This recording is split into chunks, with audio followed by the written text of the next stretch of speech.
To me, Brother Martin is excellence, and you see that in just about every aspect of the school, whether it be in the classroom or on the fields or on the court or in extracurricular activities.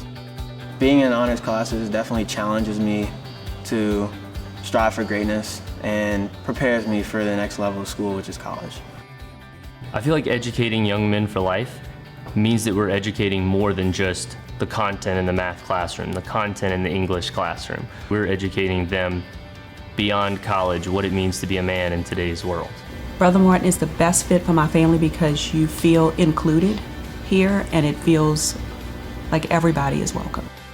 The teachers are great. They're always looking out for you and they always want to help you and they always want to give you personal attention so that you can be better.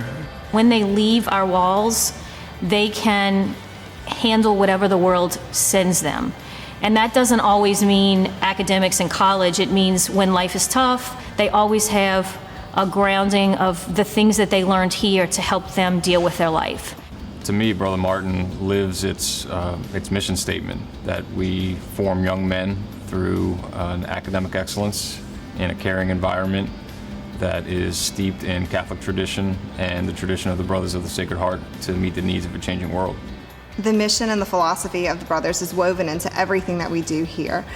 Every aspect of our students' lives, from curriculum to their everyday athletics, prayer, spirituality, the Brothers' mission is very clear throughout our school.